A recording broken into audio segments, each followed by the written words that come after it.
Ever wonder how a company makes the leap from private entity to public powerhouse?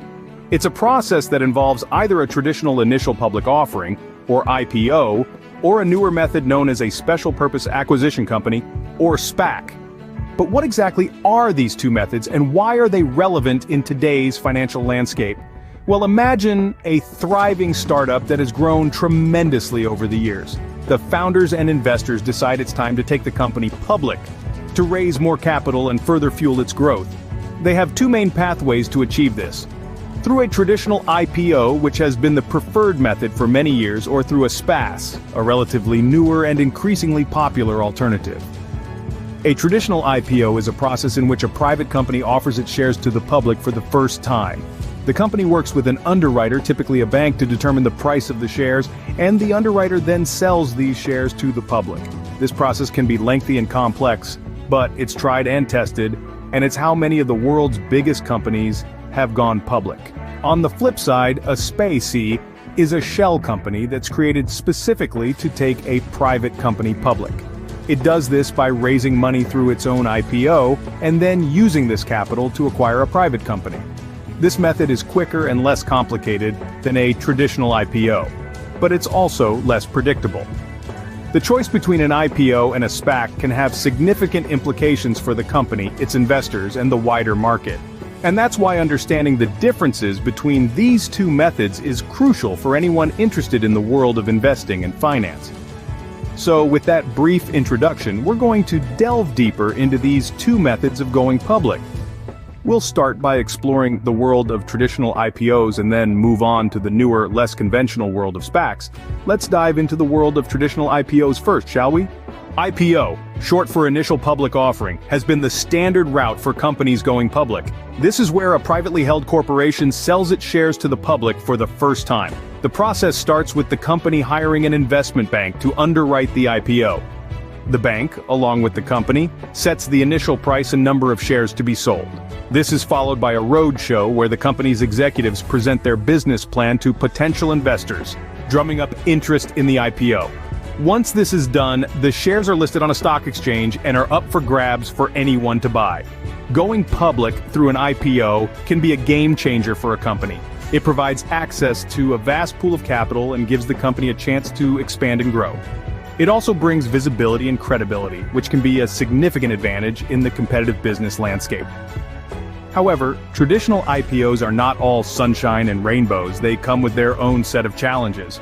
For starters, the process can be time-consuming, taking anywhere from 6 to 9 months to complete.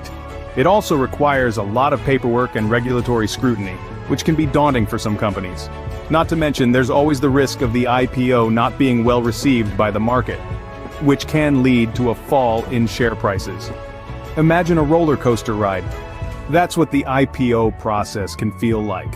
It's a mix of anticipation, excitement, and a fair share of nerve-wracking moments. But at the end of the ride, if all goes well, the company emerges stronger and ready to take on bigger challenges.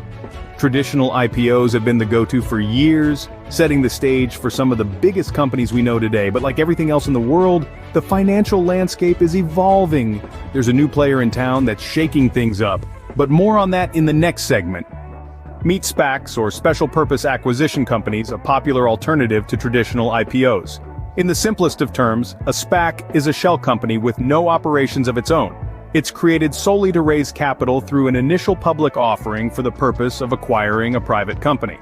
Essentially, it's a blank check written by investors, backed by the trust in the SPAC's management team to find a profitable deal. These SPACs have been around for decades, but have recently seen a surge in popularity. Why, you ask? Well, they offer a quicker and often less expensive route for a private company to go public.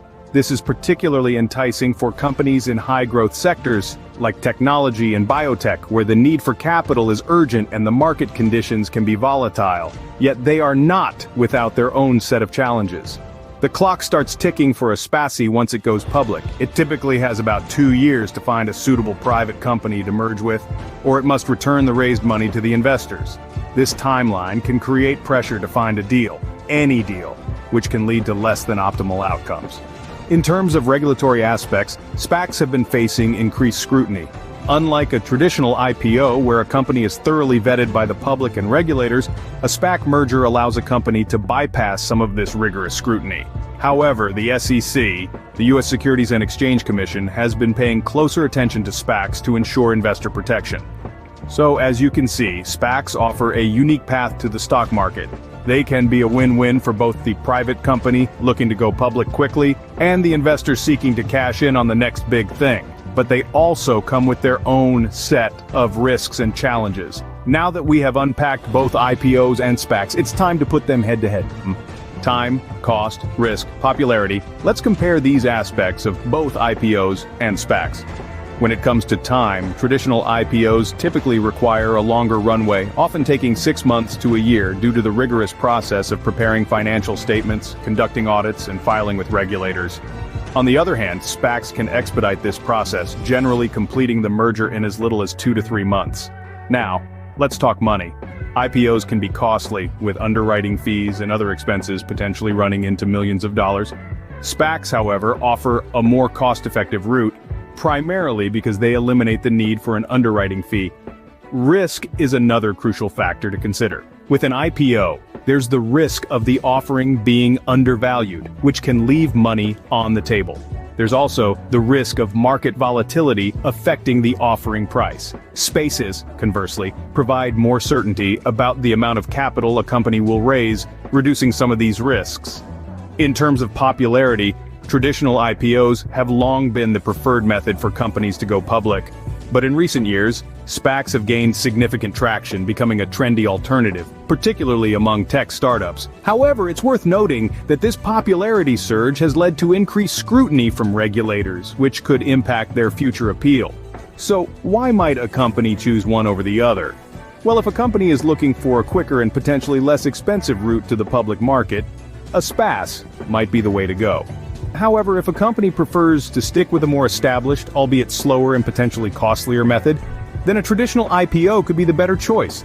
Remember, this isn't a one-size-fits-all situation. The decision ultimately depends on the specific circumstances and needs of each company.